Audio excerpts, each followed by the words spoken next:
Thank you so much for joining us on the latest SVG Technology in Action webinar. My name is Brandon Costa. I'm Director of Digital here at the Sports Video Group. Have a fantastic topic and a really talented group of individuals here to chew on that topic for you here today in the webinar. We're going to be talking about cloud-based technologies and how they affect everyone from sports teams to sports leagues to broadcasters. We're calling the show today From the Field to the Cloud, how CBS Sports, the New England Patriots, the Sun Belt Conference, and the Tennessee Titans have tackled remote production both in 2020 and today here into 2021. We thank you so much for joining us here in the show today. We're coming to you live here on the webinar platform. Please send along your questions using the Q&A function that you see at the bottom of your screen. We will have a full live interactive Q&A after our first initial talk here, so stay tuned for that throughout. Send those questions along as we go, and we'll collect them and we'll get these guys involved to answer some of your questions toward the latter portion of the program. We'll take about an hour today, and we really appreciate you joining us for the program. I wanted to introduce you to our esteemed group of panelists. Wave as I introduce you, but we'll see some graphics at the bottom of the screen for you as well to kind of ID throughout. We're joined by Travis Llewellyn. He's Associate Commissioner of Football and Broadcasting at the Sun Belt Conference.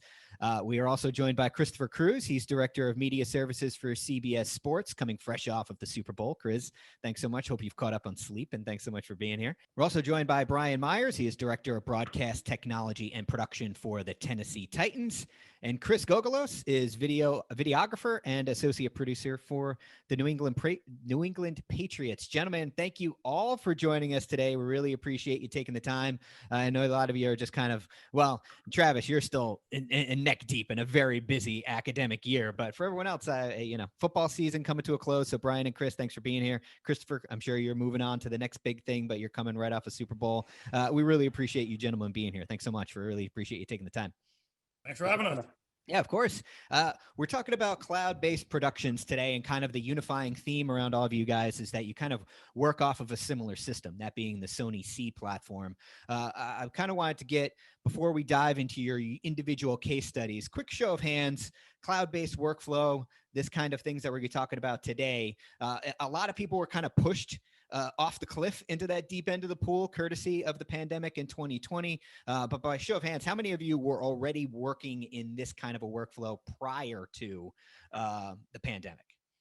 Okay, so we got Chris, Brian, Travis. Okay, Chris, from the Patriots, this is a relatively new thing for you guys? Yeah, we just picked it up this year, and it's been great so far. Okay, great. So when we get to you and your portion, it'll be really interesting to hear how you guys kind of made that initial leap and how that's kind of impacted your work here going forward. But Travis, why don't we start with you? When you're working from a conference perspective, you're obviously working to, I guess your ultimate goal is to make things as efficient as possible and unified as possible for every one of your member institutions. So take us inside your workflow and how it helps not only conference office, but all the schools that call themselves Sun Belt schools, how it helps everyone work together. Yeah, so we actually really got started with the C Cloud in the 2019-2020 academic year. And for us, it was actually to assist our schools with their ESPN Plus productions, right? So we have a lot of school productions, over 500, I think, that academic year. And what we were trying to do is have one resource, one place to go where you could get your headshots, for you want to do your team lineups, starting lineups, one place for your Excel sheets for Ross expression, one place to upload your melts, game footage, everything there to be for you. So it really worked well because we had one place to go. And then with the pandemic, we really expanded our C Cloud offerings for our membership. So with the pandemic, teams were not traveling as much, limited sideline access in terms of photographers, videographers. So really our communications directors were asking us, what can we do to service the media? So we were actually able to create basically in the C Cloud, make a media box for every week of football, right? So we could have up to 10 football games on a Saturday, and 5 if it's a conference weekend. And so you were able to go into that, provide one link to the media. You're able to get photos, a melt, and a full game copy for every game in the Sun Belt the entire year. So it really helped out our membership in terms of you're not traveling media, you're not traveling videographers, photographers, but you were still able to have access to all the content, and so were media as well. Yeah. You guys in collegiate athletics very rarely get a chance to take a stop and take a breath and then something like the pandemic hit, where you found more time than you ever could have imagined that you'd wanted. Not time that you wanted by any stretch of the imagination. You wanted spring sports to be playing. You wanted to be able to go into the fall. But what was there a silver lining there? Was there an opportunity for you guys to maybe rethink and reimagine some workflows or some communications during that time when live collegiate athletics kind of came to a halt? I think it really, for us, it was, how do we get more creative? How do we find different avenues and access points in order to get content and make it as easy as possible for people to get the things that they need in order to do their job. That was really what was important to us, and to be, a membership organization in order to service our membership. Awesome. All right, Travis. Well, thanks a lot for the insight there. Really appreciate it. Want to move on over to Christopher Cruz from CBS Sports. Chris, your hand was up when you said that you guys have been using cloud-based workflows for a while, and it's certainly become pretty common across many, many major broadcasters. Take us inside on how it's a part of CBS Sports' workflows right now. Well, we started out with not even a need for it, right? So we kind of all production remote into the broadcast center, didn't need it, and then Final Four, Minneapolis, we were getting these small schools trying to send us footage. And we're like, well, how the hell are we going to do this? Can't do it over the line, right? Basement video, can't feed it out. So I had remembered that Frank and David had talked to us about I dismissed it completely, by the way. And they were like, why don't you try this product? So, of course, first thing I did was call David. Hey, can you hook me up with this account? Yada, yada. He hooked it up. We sent out these links to these schools for file requests. And boom, we got footage in, right? And then the legend just kind of grew there of what you can do with the product, which is still probably underutilized at CBS. There's so many bells and whistles that you can use from it. But the evolution came very fast and very swift. We started out with just to and from, right? Acquisition and distribution. And then it morphed into what we're using it today pretty much for our whole platform, and really saved our butt during the pandemic, which I can go into a little bit later, but by all means. Yeah, for sure. And you got a little bit of a presentation you'd like to show us to kind of get us rolling through? Yeah, I'm fresh off Super Bowl, lack of sleep, and share my screen. Starring me, Chris Cruz, Director of Media Services, CBS Sports, right? The guy I told you about, Frank, I'll get it done, Ripa, trying to sell me stuff I don't need, but clearly I needed it. Man's a smart guy. And David, the doctor, Rosen, smart guy, totally got me up and running, exactly what I needed to get through this pandemic and our needs starting back in Minneapolis 2019 for Final Four. So where did this crazy journey begin? Minneapolis, I'm there on a truck. I've got your 16th seed schools trying to send us footage, these little MP4s or cell phone videos, and well, how the heck do we do that? Well, sure enough, Sony C was our answer to that problem. Sent out file requests, got footages into the trucks, downloaded onto the prem storage, made it editable. Created links for the final product, right? Our edited pieces, sent it out to remote AD, sent it back to the schools for them to look at. And that's where this baby was born for us. And then all of a sudden the buildup, the big three came on, right? Just like how you got thrown onto our laps here, take on soccer, the big three. Next thing you know, CBS was covering it. Well, how the heck do we figure this out? We've got nothing but remote edits. This is prior to the pandemic, right? Where these were all post houses. All the footage was local to BC. How do we get game clips? How do we get interviews? How do we get all that? And sure enough, Frank and David hooked me up. Workspaces. This is how you do that. Send links, proxy files, live session, video review, which are all fantastic tools built in to C that allow you to collaborate, build pieces together, send it out for QC review and approve, the whole process there, right? So huge solution. Little tidbit here. I have Ice Cube's personal email. I had to send him stuff for actual review and approval, right? And let me tell you something. This guy is on top of his game. When I tell you, he grinds this thing down to every second on how he wants it. The man is a visionary and good at what he does. So no wonder why he's so successful. But that's my little claim to fame, right? And then here's the twist, right? The plot thickens. COVID-19. CBS was set to air all these games live, right? The whole tournament. Well, what are we going to do with all this dead airtime? And no broadcast center to edit from. Fortunate for us, Sony C came and saved the day. We restored a bunch of legacy games, right? 79 Final Four, Jordan, Bird versus Magic versus Bird. All these kind of old legacy stuff that we cut together what's called a standby show. Well, there's no edit systems in the broadcast center. So we uploaded to C in the cloud, sent out links to our editors who had remote suites. They downloaded the content. You're talking It was a terabyte a day for just one edit. We had like 7-8 edits going. So let's call it 10 terabytes a day of footage going up and down, being edited, final pieces cut, re-uploaded for QC, back downloaded to then put through our master control for air, right? So you're talking crazy workflow, 3 a.m. making sure stuff passes QC, whether it's audio or visual. And we wouldn't have been able to put all that stuff, which you guys hopefully saw and appreciated the content we were able to fill with all that airtime for March Madness, right? So the regular tournament and Final Four. And that's where we're at and how we use it today. So that's our Sony C's hero ending, right? I mean, they brought us out. We got March Madness, all the different legacy games on the air. And I am so thankful for it because I don't see how we would have done it otherwise. So the next thing is the end, right? Well, we don't know. I mean, what's next? What are we going to do? I don't know. But I'm sure as heck sure that Frank and David will find something for me to utilize there.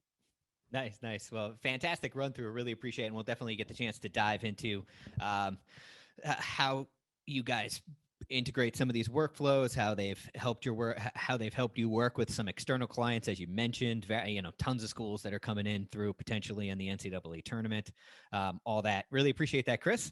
We're going to get the team's perspectives now, and I think it's awesome that we have a nice balance of one and Brian, you and the Titans, who have been doing cloud-based workflows like this for a little bit, and Chris, you and your team at the Patriots being relatively new to these kinds of workflows.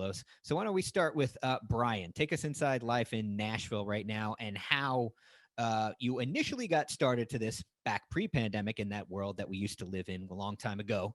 How did you guys initially get involved in this? How has it reshaped how you guys operate internally, and how it ended up being a huge decision once the pandemic did hit? Yeah, the pandemic really changed a lot, but it started in the 2019 season for us. We actually had a problematic solution that we needed to find, and it was we needed to build up and get all of our footage from the scrum and the press conferences on the road games up to our digital and social platforms as fast as we possibly could. And Sony Sleep became that solution for us. It was kind of like, necessity driving invention, and we were able to, use our FS7s and attach the cellular MiFi to that, and then upload it directly back to our producers and editors who were here in Nashville during those road games, since they don't have time to, download those cards or even get the press conferences and those scrum interview from the media availability, again, back in the 2019 season, up and onto our platforms as fast as we possibly could, so we could, get that interaction and get them onto our platform. So that's where we actually started leaning into Sony C and diving more into cloud media solutions. And as time progressed, and then once the pandemic hit, I think that's when we started to really unravel what could Sony C do for us long term. And as we pushed all of our editors from our training facility to the remote environments at home, it's like we need to be able to show project files, and we ended up putting our entire 100 terabyte storage system into the Sony C cloud, and now we're sharing all of our project files. All of our review workflow is happening there instead of us using actually 3 different type of programs. We're using, the Dropbox solutions, et cetera, to, facilitate this. And it really made it simplistic to be under one kind of roof as we, managed our workflow. And our editors are fantastic. Our producers are great. And you'll see this in the clip, one of that we're about to roll. Steve Wazinski, one of our producers, helped me make this. And it kind of shows all of the content that we've been producing throughout this past 2020 season, but it also shows that everything on this was approved, shot, in the COVID world and relations that we could, but then built out and QC'd completely in the cloud, which really helped our workflow build up. Yeah, I think pandemic or not, I think a lot of people, Chris was mentioned it before we got on the broadcast here. Pandemic or not, you guys put together some really killer content this year, and I think that's a credit to you and your organization and the people you work with, like Surf and David and everyone. I know, really talented group that you have over there, and the fact that this workflow was able to keep you guys not just keeping the boat afloat, but keeping the ship flying, really, at a time when you were coming off of dare I say it, surprising run to the AFC Championship game the year before. True. So there was a lot of hype around this team, and you didn't want to lose that, despite the fact that you couldn't have fans at pregame practice or preseason practices or preseason games to build that hype. You needed to be able to do this stuff. It was very complicated, and I'm sure Chris can attest to this as well. We were extremely limited by just the NFL rules and how many people we could actually have on the field. So we would have Matt Unger was our designated road on field photographer or videographer for this aspect, and he would shoot everything with an FS7, and that would be sitting back where both Mike Dool, our video content manager, would be piecing that together and building out content that would go out on the digital platforms. And then Nate Bain, leading our social media team, would be pulling that and distributing to Twitter and to Instagram, just to keep everything going. And I think that was the biggest driving point for us too. It's how can we maintain the largest possible presence in a world where now we've gone from 4 on-field shooters for a road game to 1, and then even at a home game we increased to 2. So it's extremely tough. We're using opt zone access, which is kind of like the row 1 allowable space for our shooters to be, and it's good, but it's a struggle when you only have a minimum content coming back to you that you can actually grow this from and still put out content that's very engaging from a social and digital perspective. But yeah, Surf and David, testament to them on definitely coming up with a new content plan on how we can re-engage and push out as strongly as we possibly could and keep the presence and roll into an AFC South championship year for us, first time since 2008. So it was really big. Yeah, very, very cool. Well, let's take a look at a little bit of a flavor of some of the Tennessee Titans content from this year. You believe in Ryan Tannehill, A.J. Brown, Derrick Henry with a stiff arm, throws a man down. I believe in grinding. Tennessee Titans support the movement and want to be a part of positive change. If a team can't use heat misses, what would they be? Henry, oh my! Great stiff arm! Hey. Oh, have some of that! Oh! I done came from rags all the way to riches. Not even Tannehill, throw right side, one for Brown in the end zone, one hand! You can keep your bed. You believe in It sure feels good to have football back in Nashville. Tough. Tennessee tough. Yeah! You know what time it is?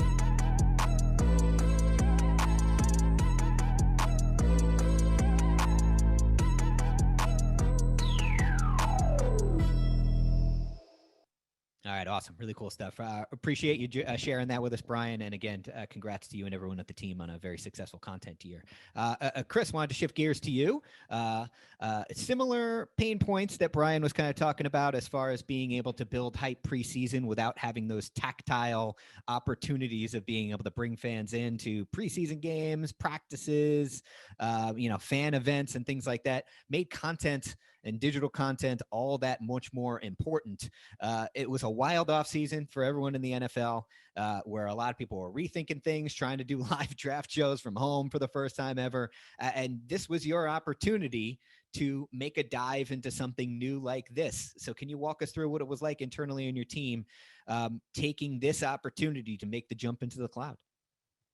Yeah, well, to be honest, we've been looking at some solution like this for a while, and mostly for live production on game day, where we were struggling with having a bunch of people running cards back and forth, photographers, videographers. We would try and text them, we'd try and Slack them.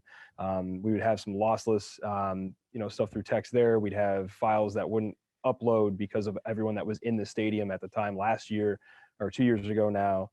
So this year, we were really looking into the solution that Sony C provides, where we can shoot it with an F55. It goes directly up to the cloud, and then an editor on the other side can turn something for social. And our main focus with this one was social for Instagram stories and Snapchat stories, and eventually fleets when they showed up.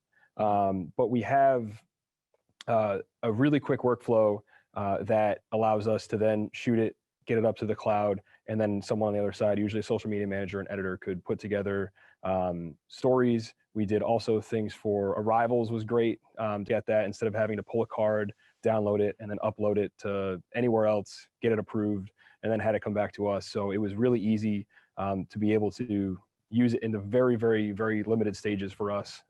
We're in the beginning stage of using C. So it's actually been great to hear all the different perspectives that we can pull from and use in the future. So again, basic for us, but Instagram stories and very quick turn things became so much easier because we had the C program. Yeah, and before we throw to your clip here, tell us a little bit about the content plan this year. You guys had an interesting story in that you had a new quarterback in Cam Newton, and you're kind of reframing the franchise in a post Brady world, if you will. How did these workflows give you the opportunity to kind of tell the story of this next generation of Patriots football?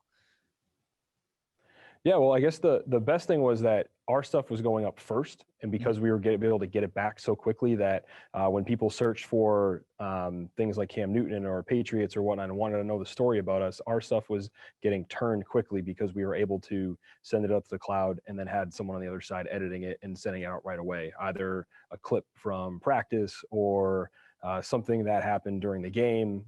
It was best served because we were able to move so quickly with it. Nice, nice. Well, let's take a look at some of the work that the Patriots did this year during this season.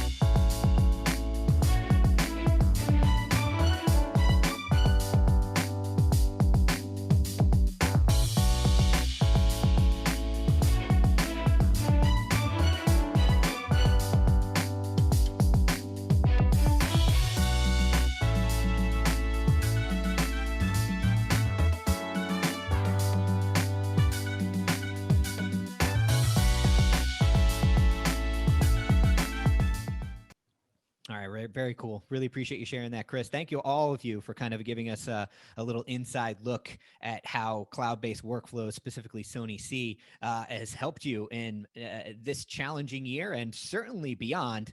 As we talk about cloud-based workflows, I certainly want to, it wouldn't be SVG if we talked about the live element of things here. Obviously, this does tremendous things for back-end workflows, like we said, getting it from the camera to the cloud so that people can use it to build post-production elements, social content, as a lot of you have talked about. But in terms of live, and Christopher Cruz, we'll start with you in terms of CBS Sports. You mentioned how important this ended up being towards the Final Four, and we have another NCAA tournament tipping off any day here now, another Final Four to come. It'll be a unique one, but from a back end, you're still going to be dealing with 64, 65 teams that you're potentially going to be getting content from.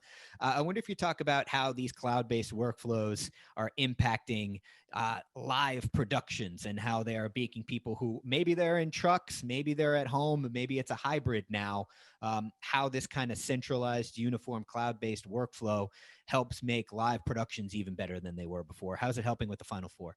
So it was a really good term you used, hybrid, right? So a lot of that, as we're all trying to do in the broadcast world, is eliminate our footprint on the field, right? Because that builds up costs. And how do you save money? So our thing is we started spinning up edits in the cloud. We started limiting our edits at the field and having them either in the broadcast center or in the cloud. And Sony C is going to continue to help us do that. As we were already doing it before, we were just having a much bigger footprint on the field location, right? So Final Four this year, we're still going to have the same amount of edits, but now since our content will be in the cloud, we can globalize that more. And we can have actual editors work from home. We can have editors work from the broadcast center, and then we can have editors work in the cloud.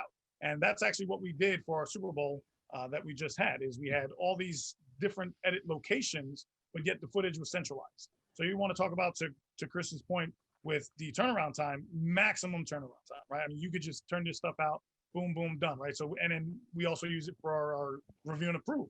So we're going to continue to do that at Final Four, where acquire all of our content from various platforms, outside edit houses, our own edits, broadcast center, send that stuff back up, out for review for any producer, because we're not going to travel our whole slew of producers to the Final Four. Send out the links. Oh, this piece is good. Boom. It's not. Edit notes here, which is, again, another collaboration tool within Sony C, and send it back and give me another copy, V2, and all that kind of stuff. So we're really looking forward to it. We cracked the surface last Final Four, but this Final Four, we plan on even more, enhancing it even more, and using more of those collaboration tools. There's something called Live Session in there that is a really cool tool that we used for last March Madness. Was a production person and an editor can watch the same thing, frame accurate, as they're cutting their pieces, whether it be a standby show, a package, an interview, And it's just the easy way of kind of the solution for how do you see the same thing at the same time to cut the piece. So we're really excited, looking forward to it. The pandemic happened, but I believe with the tools we have, we overcame it with ease. Nice. Travis, from your perspective, for a collegiate conference, when you guys strike these deals with like an ESPN Plus or something like that, it's usually there's a lot of scale there. You're talking about hundreds of live games that end up getting live streamed. So how important is it to have something that is just reliable and consistent and it's easy to work with? Well, it's also great to give to our partner for a linear broadcast games as well. Mm-hmm. So with ESPN, Thursday, Friday, Saturday night games is that we're able to go, hey, we have our entire melt package available to you. We have full games available to you. You don't have to go digging around for it, so they can create a better product as well. The really nice part too is I'll use basketball season as an example that's getting grinded out right now. Is that let's just say for instance, Coastal Carolina is producing a game this weekend. They played Georgia Southern earlier in the year. Hey, they had the last second shot. They can grab the melt. It's already on the cloud. And the one really nice thing about C Cloud is I want to say is that you're able to scrub through the footage too. You don't have to download the whole content. You can look at it. You can see what you want. And you can even clip off. Like just say you want the last 15 seconds of like a full game copy. You can clip it, download that. It makes it so efficient when you're trying to produce these games, especially for these people on campus, who might be short staffed right now, that they can be more efficient with their time, with their download, with what they're downloading, and they know exactly what they're looking for as well. Yeah, no, that's really, really helpful. Brian, I'll start with you from the team's perspective. You guys were doing a lot of live stuff for social. I think that's been a big push for a lot of teams who so much of the revenue that's generated is through ticket sales. And now with so little ticket sales, your team is actually one of the few that's been fortunate enough to have some fans in the building. But even being said, a lot of live shows, pregame shows coming from in the stadium to help people feel a little bit more of the hype of game day. Despite the fact that they can't be there, how does a cloud-based workflow like Sony see helping support the live efforts that other elements of your department are hoping to accomplish? Yeah, we were really lucky to even send our radio team. We were one of, I believe, 6 teams to even send, Mike Keith and the rest of that team to the games to actually call those, let alone our pregame show that he hosts for us as well. So we were able to do these live look-ins, and those were done live, but we were still getting clips that we could embed as we repost that from our live shooter on the field. So that was really key to having that available. And I mean, even so much on the social media aspect, to pushing all that content out, having that come as quickly as possible was definitely, it was very important. And even once the pandemic hit, we were doing our virtual draft party. All of that content was created by editors at home, pushing that back to us. And then we were making edits within the actual draft as we were making our selections and then pushing those out. So those would be coming over in media boxes and pulling those down and then putting them into, the live broadcast as we push that out, on the social media platform. So several aspects of that, of the live side of it were very important for us to use this platform. Sure. And Chris, for the Patriots, correct me if I'm wrong, you guys weren't able to have any fans at all during the entire season, correct? At your home games at Gillette? Yeah, no fans were allowed at Gillette this year. Right. Okay. Yeah, I thought so. So live, obviously, ultra important for you guys. So it's easy to think about these workflows and how they help support content creation across the board, but live specifically, how does it fit for you guys? And one thing that helped us this year, especially with Sony C, was as we were at home filming pregame and whatnot, our editors that were capturing live stuff on the back end of it were able to shoot me a text or a call or get in touch with me somehow and say, listen, we could use a shot of this, we could use a shot of that as we're going through the thing to put the piece together so we could get it out that much quicker. So that was definitely something that helped. And then for the one person that was able to travel on the road, shooting arrivals and the same sort of thing coming back to us, we were able to again turn around edits like that so much faster than we were able to in the past. And we're looking ahead, taking some of what Brian was talking about for scrums, should they return, something like that to get that stuff back out would be incredible for us. Instead of having to send out our footage through a TVU, have someone back here to receive it and then record it and then get that up onto our servers. So definitely looking forward to using it as a centralized space for a lot of our stuff. Yeah. Well, we'll definitely be looking at the future very soon. And I got a couple more questions for these guys. For all of you in the audience, please continue to send your questions in using the Q&A function, and we'll certainly get the opportunity to get to those in probably the next 10 minutes or so. But one thing I did want to ask you before we start putting, taking out the crystal balls and prognosticating and all that kind of stuff, is I'd like to talk to you about your editors. I mean, a lot of times you can throw in a new workflow like this, and it can end up being difficult to learn. It can end up being cumbersome, and some people just don't use it, and that buy-in just isn't there. I'm wondering from your perspectives, and maybe Chris Cruz from CBS will start with you. How do your editors feel about this? I mean, a lot of people are working from home. They don't even have to go in the office. It must be nice to be able to pop this stuff up and feel like you can do your job and not be limited in this environment. But at the end of the day, the buy-in good? So yeah, it was for our more intuitive and more tech savvy editors, it was great, right? They loved it. The power it possessed, the collaboration, to be able to upload, download, and the simplicity of the GUI, right? I mean, it's one of the best GUIs I've seen for any type of media asset or centralized asset location. So it was really good. But then you had some of the editors, which I'm not going to lie, that had 100 meg up and down, and they're like, "Oh, this thing is slow. It sucks." And it's just like, well, you're only at local speed, right? We all know that as we're in the industry. So it's like, oh, I took 3 hours to download this. Well, you don't have any bandwidth to do so. So you're at the mercy of the local data. So once we got through those early bumps and tried to explain to people and had our editors bump up their data at their local, whether it be their home or some type of facility, it was awesome, right? They loved it. They took to it. The live collaboration, which I keep hitting on, was a major tool for us. And the editors love the fact that, oh my goodness, anything my note that a production person wrote, it was live, it popped up. All right, I see exactly what you're talking about. I'll put that here. And you tandem that with being on Zoom and doing all those things. It was awesome. And the fact that all they had to do was just upload, and as simple as clicking on this link, and I can just do this, and I can leave, and I can go pop a beer now when I'm done with my edit. Even better, right? So we know how our editors are. They want it simple. They want to spend most of their time creating beautiful pieces and not having to worry about the workflow. And this did all that for them. Yeah, I think it was around last March when we all learned just how crappy a lot of our at-home upload speeds were, and we had to make some calls real quick.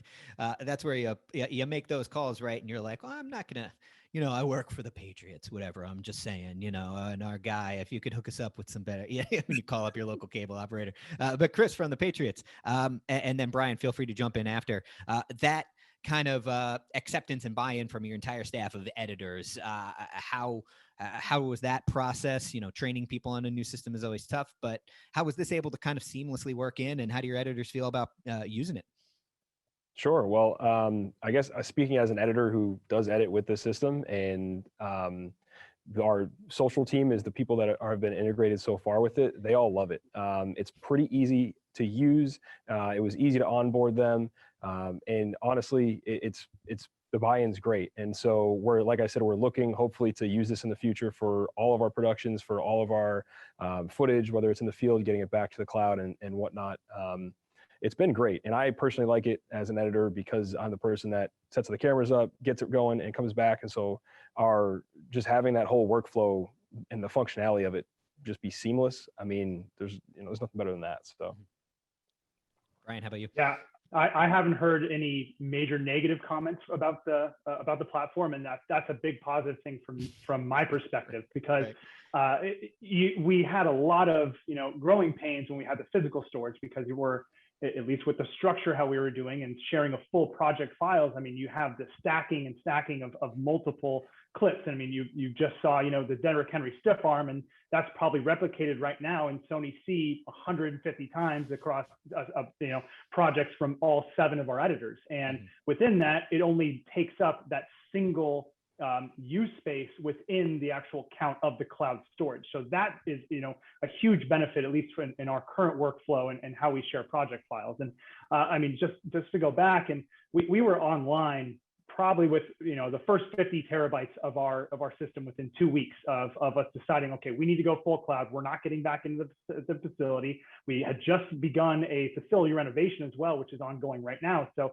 we're not going to get back into the facility probably until, middle of the season this year. So we're like, this was a thing where we had to, adapt and be ready for a change. And with the editors and then buying in, they love the Adobe. We're an Adobe Suite house, so they really love that integration. It's been working really well for them, and we've decided to start sharing this across a broader spectrums of our organization. So currently, our football video team is starting to log a lot of their footage into the cloud and utilize that resource. Our photography team, which is fantastic, and you saw a lot of that in the reel as well from Donald Page and his staff. And as we're doing that, he's building this up to now be his cloud storage on top of distribution to media outlets and media melts that we've started to provide. So it really has made it really simple for us to grow, and with its ease of use.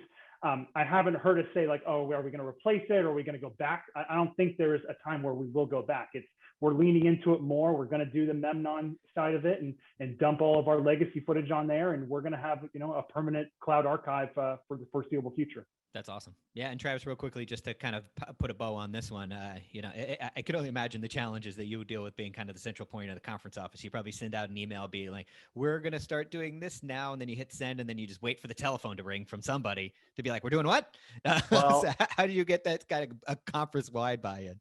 The response was, don't go back. So it was pretty easy. It was realistically, like, we had people like taking down like, hey, I need clips from this game, taking down whole games, taking down whole melts, not even sure what they're getting until they have it completely downloaded. So for them, like, it increased efficiency, workflow is great. So everyone has said, hey, don't go back. And actually the nice thing too is having the archive feature in there too, is that, people are able to go back and, hey, look, I'm looking for the melt from the 2019, Texas State, Louisiana game, and they can go there and easily get it and show what happened last year. So it's just great to have something, centralized that's easy to manipulate. Sure.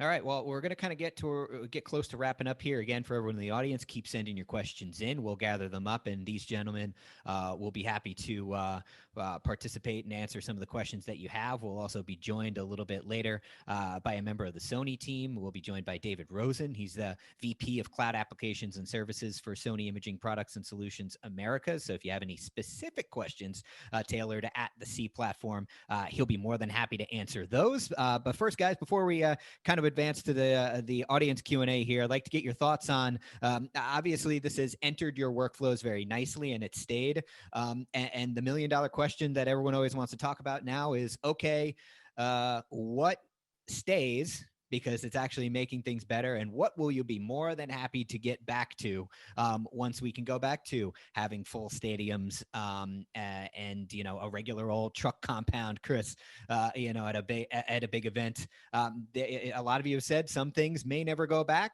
And some things will. So maybe we'll start with Chris Cruz on this one. I know it's a really big question, and there's and maybe it depends on the property. But when you look ahead, having become so successful within this platform and having the cloud change so much of how you do, and having able, we were joking about this in the SVG offices where there were so many workflows, whether it's remote production or cloud-based workflows, where we'd always say, yeah, but you wouldn't do the Super Bowl this way. You might do everything else, but you wouldn't do the Super Bowl this way.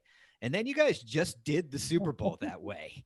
It may not be the ideal way to do it, but you were able to do it and do it pretty damn successfully. So when you look ahead, remote production, these kind of hybrids that we talked about earlier, are they here to stay? What's staying, and what do you see potentially maybe going back to the way it was prior to all this? So I'm going to fight with my last dying breath that everything stays. I don't want to go back to the office. I don't want to have commute one way, right? I don't want to have to travel, whether it's week to week or to all these big events.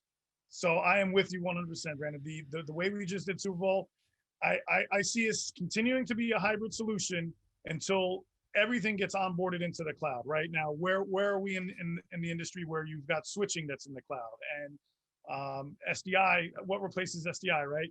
As far as a video signal, until all those things fall into place, I don't think everything's going to go in the cloud. But for our workflow, for acquisition, distribution, review and approve, all the tools are here and they're going to stay. I don't plan on dismissing them or trying to reinvent the wheel. We're here to stay. Excuse me. We did the Super Bowl. We got great results. Editors are in, productions in. I mean, that's the toughest sell, right? We got into a little bit on the production side or the editor side. Production is who you got to get to buy in, and with the platform, they bought in rather easily, and we don't plan on changing a thing. Right. Brian, you've already talked about a lot of things that you think are going to stay. I'm sure there are things you'll happily see go away, as far as the tier system, being able to get more cameras on the sidelines, things like that. What stays, and what would you be more than happy to see go back to the way it was? I mean, yeah, more than happy to see, Todd and Bill get back on the field. Like not having those guys, it's tough. I mean, we do everything that we can with the resources that we're given, and I mean, safety for the health of our fans and our players is always more paramount than anything else. So we're going to abide by the league rules, and as it progresses into things, we have to adapt and overcome. But I know those guys are eager to get back on the field and continue shooting and actually producing content that they feel is achieving of what we're trying to do in Nashville at the Tennessee Titans. But I could see us, leaning more into a lot of this. There's still a couple of outlying programs and systems that we're currently using for approvals and distribution.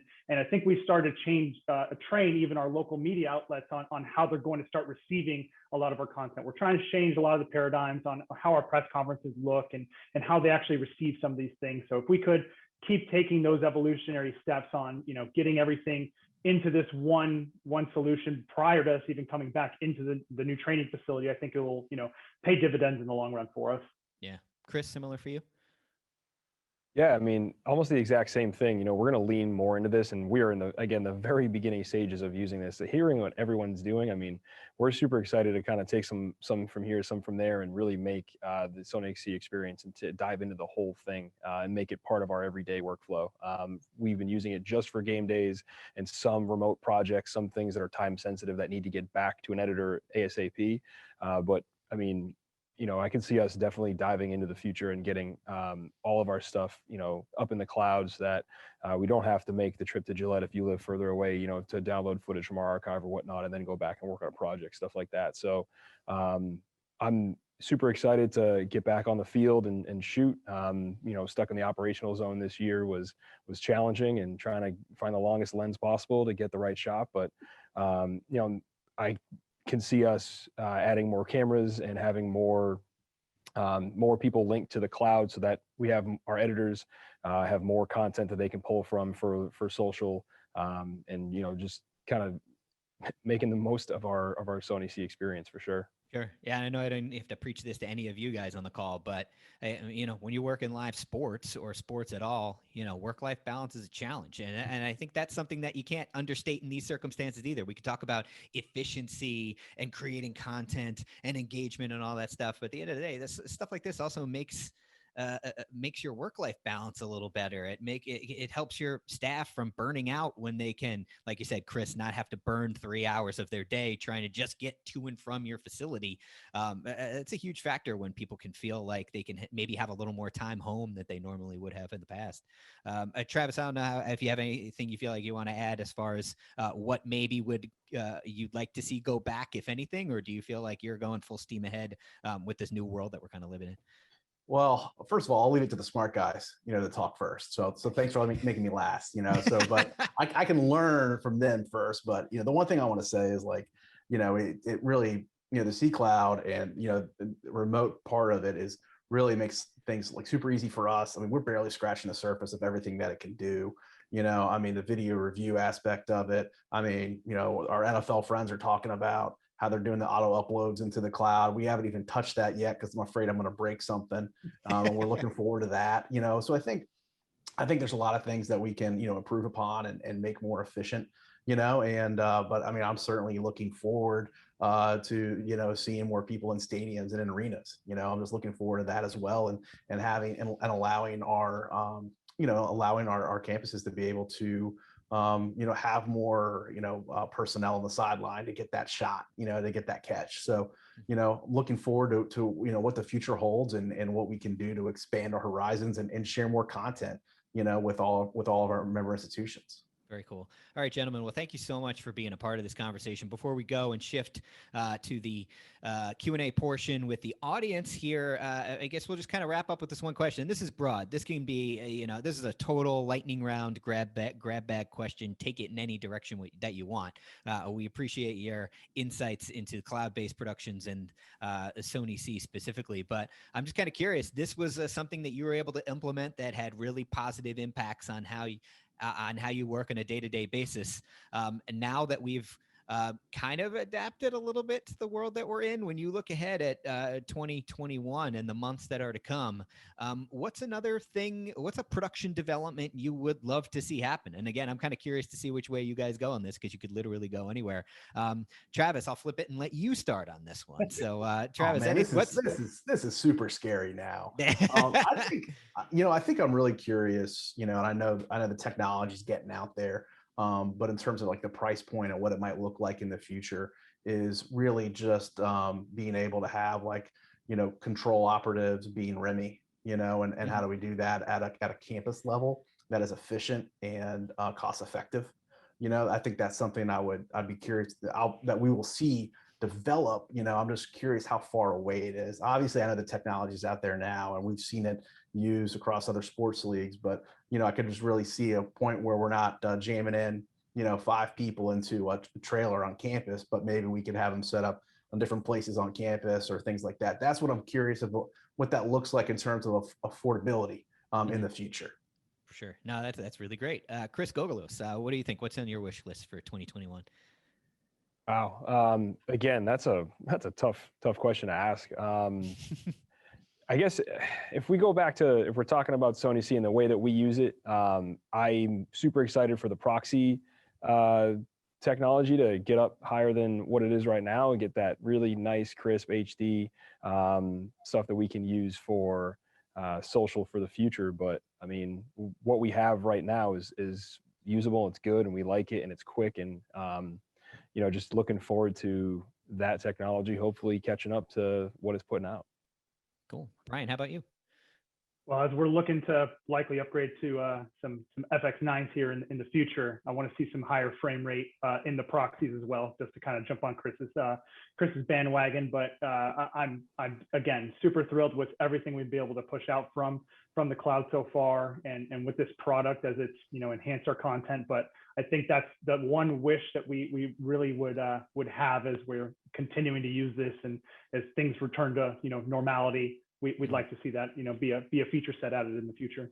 Yeah, that sounds like it could really be a really, really nice ad. And Christopher Cruz, lastly, take us home.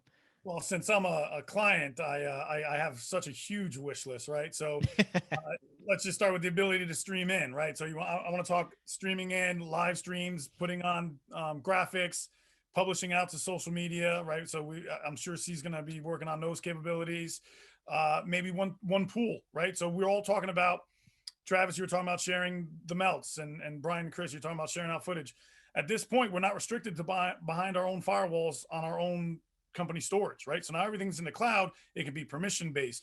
Who can access what? Will Sony C have a global pool where, hey, Brian may want some extra footage that we have at CBS. Me want some stuff from Chris in New England. We may want some stuff from Travis, right? So what's the next step of evolution of sharing content? And I know there's a whole legality part of it, but is the technical aspect going to be there for us to do that within C? Who knows? Yeah, really, really interesting stuff. Gentlemen, really appreciate you sharing your experiences with this, your early expertise in it. I'm sure if we get together 12 months from now, you'll probably know infinitely more than you do today. But really appreciate you joining us, and hope you can stick around for some Q&A here with the audience. Thank you. Appreciate it, Brandon. We're currently joined on the program by David Rosen from Sony. David, thank you so much for being here. We'll also welcome back in Brian, Chris, and Chris. Travis from Sunbelt sends his apologies. He had to dump off there and wasn't able to stick around. It's a tournament season. It's championship week, if you hadn't heard. So Travis has got some big eggs to crack. So we appreciate him joining us for the portion of the program where he could. Gentlemen, thank you all so much for being here. We've had some great questions come in from the audience through the course of our presentation here. David, I just kind of wanted to start with you, though, to kind of welcome you into the conversation. You got to hear a couple of those things from some of these gentlemen about some of the stuff that's on their wish list, the different things that they're thinking of. You know, you get a good product into a good client's hands and they immediately go, you know what I'd like to be able to do with this? I'd like to do blank. And you go, okay, all right. And that feedback is valuable to you guys. But when you hear some of the things that these guys are talking about, what they want to be able to do in the future, any responses to anything that they shared along the way? Yeah, everything except what Cruz said, we absolutely want to do. But no, this is exactly the feedback that makes us better. So, you know, that's how we decide what to put into C. So this is so valuable, and everything, you know, we captured everything that came out of this as far as, you know, the ability to do live streaming. You know, I'm happy to say, Chris, that we can support today, being able to get HLS and RTMP streams pushed directly from an encoder into C, so we can capture that part today. The higher resolution on the proxies. So good thing. It's funny that you have to find these things out in webinars, but we can actually do that today. So we can turn that on for you guys. Just reach out to, you know, Michael Potts or anybody on our customer success team, and we'll turn those on. And the cost thing that our friend Mr. Llewellyn mentioned, you know, we can talk through all of those different issues. You know, we have people that use just a teeny tiny bit of C, and anywhere from like $1,000 a month. And then we have people that use it for significantly larger volumes of content, and, you know, the prices tier accordingly. So we never want that to be a reason that people don't take advantage of the efficiencies. But yeah, appreciate the comments. There's a lot of new good stuff coming on the roadmap here soon, which should, you know, hopefully improve some of these workflows better. Oh, and Brian, higher frame rate. So we will support high frame rate proxies as well. Fantastic. It's just a big switch. Someone has to flip somewhere in your facility, right? Just just flick it up. Well, there's been some fantastic questions coming in from the audience throughout the course of the program. For those of you who are still here, well over 100 and almost 130 of you, we appreciate you sticking it around. And please continue to send them through. I'll kind of start to make my way through them. I have a question from earlier in the show from Aaron Rodenheiser, who asked specifically for Chris, but Chris Cruz, but feel free for any of you guys to kind of jump in. And I appreciate a good organization question because, you know, I've read enough of the Marie Kondo books and watched enough of the home edit episodes to know that, man, organization at the end of the day just makes us all feel better, right? So she would love to know from you, Chris, specifically, what are some of the systems that you've kind of implemented to organize and manage and keep track of everything that this system's coming in? You know, metadata and uniform file types and all those different things are important when you got many people working on a project, probably even more so when you have people working on a project remotely who you aren't sitting down in a room with, having a meeting with in the morning and be like, by the way, guys, we're doing X, Y, Z. What is your kind of chosen system, or the network's chosen system of organizing and managing and keep your head wrapped around all of the content that could be potentially flowing through a system like this? Yeah, so basically we try and keep stuff down to a unique identifier, right? So basically for one game, we try and marry all the assets and try and involve as much custom metadata for that first time register or upload, so that they all get tagged with as much metadata that they share between all those common assets. And then you kind of enhance after with the stuff that doesn't share as much custom, right? And then the beauty of C, if you want to talk to this specifically to C, is they give you such cool tools such as creating workspaces, or even the folder directories within a workspace allows you to maintain organization through all the different videos, files. And David, correct me if I'm wrong, you can upload pretty much anything. You can have documentations, JPEGs, all that kind of stuff. So it's not just limited to video files. So it's the beauty of it is you can track it all internal, all yourself, right? So how you want it organized is how you can lay out the workspace, how you can lay out the folder directories within the workspace, how you can view lists, you know, whether you do the thumbnail preview, all that kind of stuff, right? So all that is built within, and I'm sure Dave's appreciating the plug here, all that's built within C to do that. So that's how we found it. We have probably 12 different workspaces, and that's what the doctor had told me early. Don't be scared to create workspaces to help keep things organized.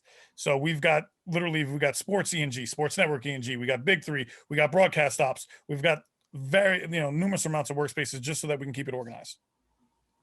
Very cool. Yeah, it's funny that you mentioned the element about pictures too, because that came up in a panel that I was moderating last week during our team summit, where naturally we talk about video a lot, and those are big video files. But as far as how letting your media management system better serve the entire organization, like we talked about in the panel earlier, digital media is being called upon even more so when that ticket revenue number wasn't there during your previous season of whatever it may be. And pictures was becoming a huge factor because that's stuff that's easily usable for ticket sales, hospitality, other kinds of customer service media. Sometimes they just want really good shots of players and stuff like that. And a lot of people are accounting for that as well. So Chris, from the Patriots, on a game day, you're running at a mile a minute. And even during a regular week, you're probably running at a mile a minute. So how do you guys organize and kind of keep a bow around all these things so that everyone kind of can just like look at it and know, all right, I know what I'm working with here? Yeah, so we have a media manager that handles all that stuff. So for what it's worth, someone else is in charge of getting the whole thing, top to bottom. But for us socially, everything's just kind of taken in on and put on a drive. We have, a large drive here. We have another one stored somewhere in the building that I haven't even seen yet. But we've been starting to use C a lot more now. So I'll come in, if I go shoot some sort of community event, I'll come in, I'll dump that on our hard drive here. And then I'll get it in a media box and get it out to, our social team. They can take a look at it, or a different editor can pull down and edit stuff off that. So we're still, in the infancy of our C usage here so far. So we're, like I said, we're super excited to start using it even more. Like before we weren't even using media boxes. So now all of a sudden we're starting to use more stuff to get it out to more people. Especially I know Chris talked about it, but you can like pull a certain piece of a clip down instead of having to download an entire file. Like that's huge. Yeah, sure. Brian, anything different for you guys? We use the similar MAM style folder structure for all of our clips when they're coming in. So once we relink the proxies that are coming up from the FS7 by uploading those to C to get the full high res files up. Following that, we then have them just upload their cards completely to C, and then everybody can be pulling off of it. So we'll dump in, and then they'll review and actually add the metadata after the fact already once it's on C. And also, we don't use it, and I know David will be mad if I didn't mention this. You can create your custom schema, right? So you can add categories and then enter in values and build out your metadata schema within there. We don't do that today because, to Chris's point, as much as we use it, we're still in the infancy stage of all these different tools, right? So that's something that we're going to look to take advantage of in the near future, because I know someone had mentioned metadata earlier too. So sure. This question from Ana Palacios, I believe, is targeted mostly towards the team. So Brian and Chris, talking about staying on that theme of game day. How do you guys kind of work through this after you shoot? And before you upload the clips to C, are you guys syncing the audio in camera? Are you sending the audio in proxies to the editors? Can you kind of explain if there's anything special that's done there along the way, especially when you're on the field in a game? Yeah, from our standpoint, we have mics on their cameras that they're embedding as they're shooting, as well as some Electro and Q5X transmitters for on player mics during the game. So all of that's embedded and is going up through the proxy if we're utilizing that part of the function. But for most of the high frame rate stuff, I mean, the audio isn't syncing up when you're going to that style of photography. Got it. Yeah, pretty similar, same thing. Our editor is still working on linking proxy. He'll build out sights and sounds with proxies, and then go link the media afterwards and stuff. And then if I'm shooting high frame rates, that audio is not going to be going through the camera. But I think it's pretty much the same thing as Brian said. Sure. And a similar question, not a similar question, but another question for Brian and Chris from the team side, coming from Philip from 7-1 Sports in Germany.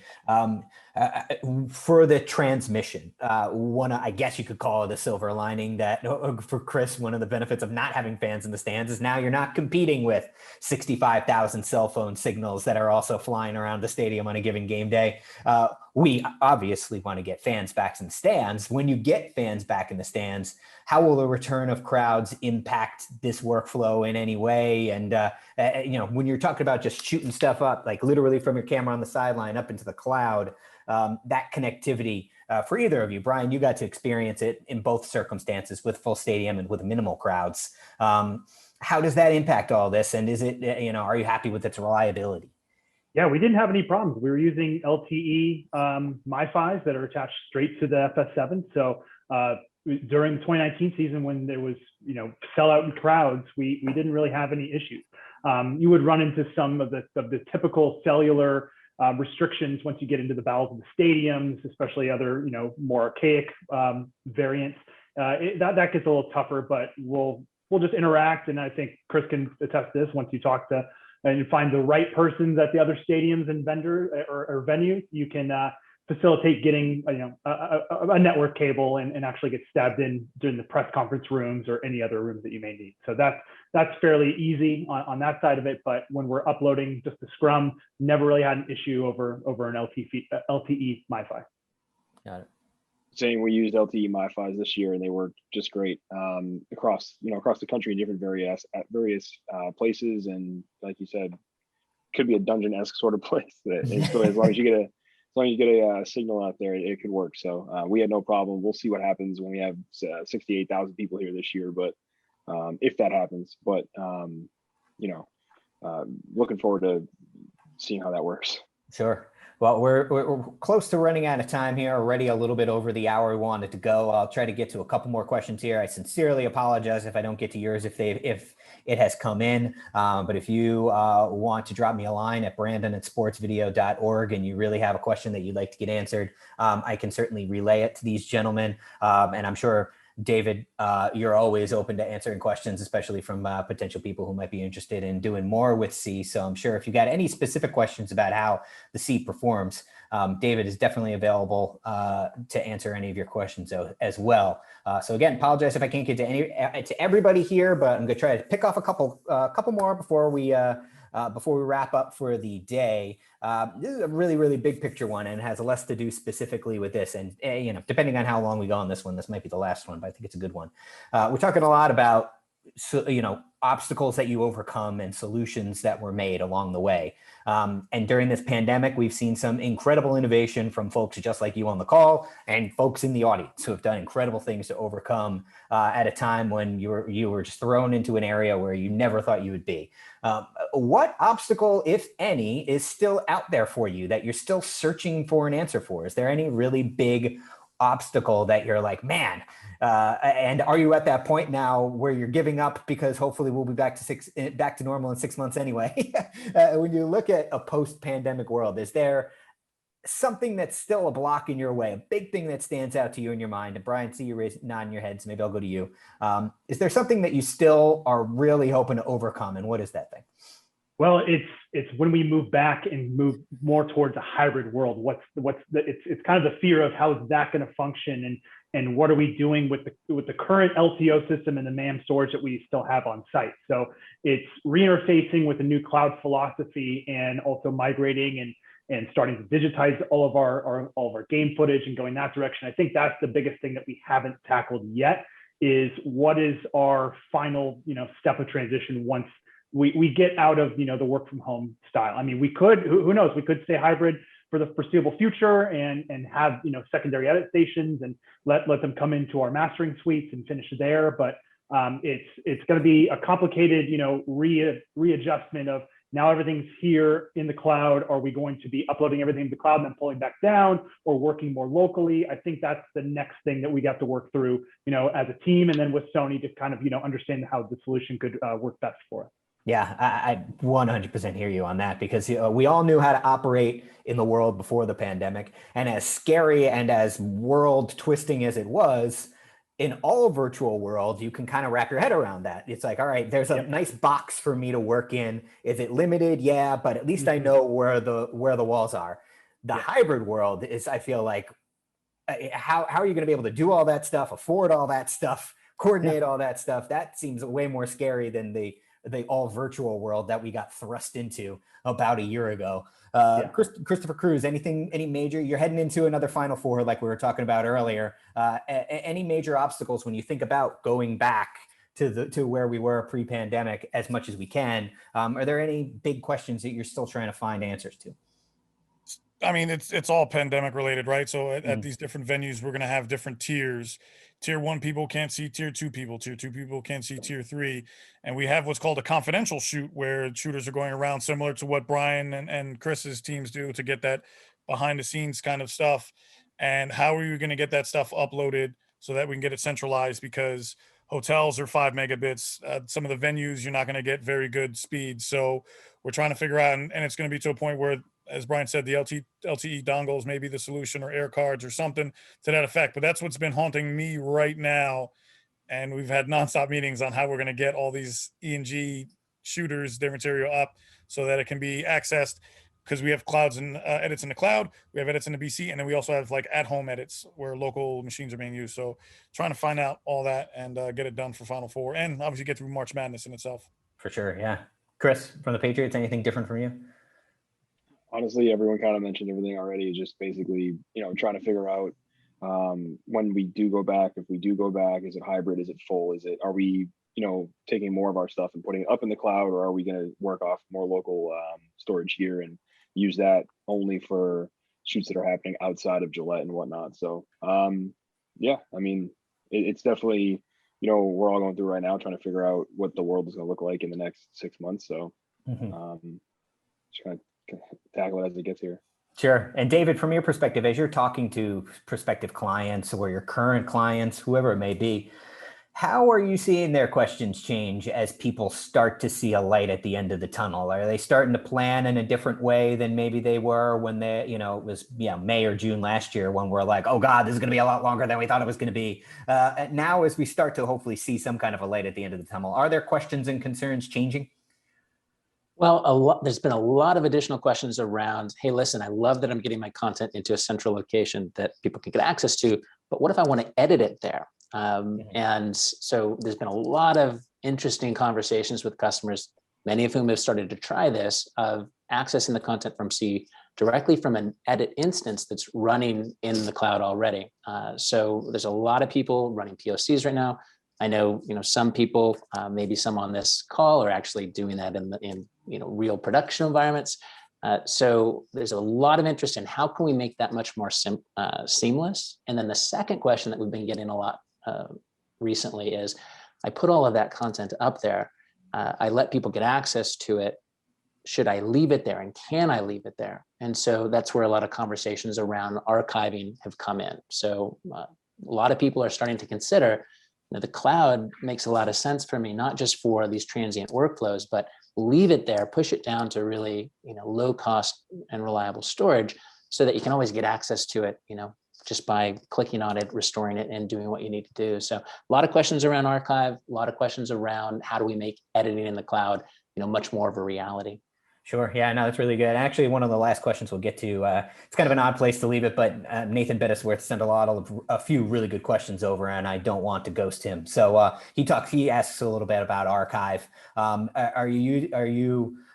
does it fit into your asset archive strategy? Do you archive footage, use Sony C as a MAM-DAM? Have you ever, or do you intend to use the C live stream functionality for HLS or SMTP? And are you doing any cloud transcoding in Sony C? Or just yeses and nos kind of down that list? Chris Cruz, what do you think? So lucky for me, working closely with David Rosen and then Robert and the rest of the guys on the NavX side, we're looking forward to the release of the MSD, the microservices integration, so that we can go ahead and use both, but under like one hood, for lack of better term, so that we can get all the different services that NavX offer and Sony C and apply it to just one use case, right? So that's the beauty of it, that we've had at length conversations where David Rosen and I have that love-hate relationship where I'm just nonstop with the questions, right? So that is going to be our plan, right? So anything that we need to get to the cloud centralized, it'll be triggered workflow through microservices and up there. It just doesn't make sense for us as CBS to kind of have everything right now in the cloud. We're going to eventually start that archive process. I think Brian is starting that with their LTO and all that. We're going to do the same concept, but as of right now, it's all going to be, we're going to utilize both services from NavX and C. As far as transcoding, I literally just texted David Rosen last week about beefing up those transcoders, because we'd love to do more transcodes in the cloud. So we're all in the same boat here. This is awesome that we're all thinking alike, but that's what I have as far as us. What's up, Nathan? Anybody else have anything, or is that pretty comprehensive there? Yeah, kind of the same thing here. We use the live transcode a lot, especially for our full game clips, game records, when we're supplying those back to like older footage going to alumni players. So it's a lot easier to send them that. And even when you make a media box, you can allow them to actually use your proxy service. So they don't want the original file; they want something smaller, or you're just trying to hit something quickly in email. We use that a couple times, especially for the review side of things. I already touched on how LTO, I see this could replace that for us long term, and we're already using the digitization service of Memnon to get all of our tapes and reels onto the cloud. Great. All right, well, gentlemen, thank you so much for joining us and for being a part of this webinar. It was fantastic getting to talk to you, meet some of you, and really we've all learned a lot from all of your experiences here, and we really, really appreciate you sharing your experiences with our audience. And David, thanks so much for joining us here at the latter portion of the program, and appreciate getting the opportunity to work with you guys at Sony. So thanks, guys. Thank you, Brandon.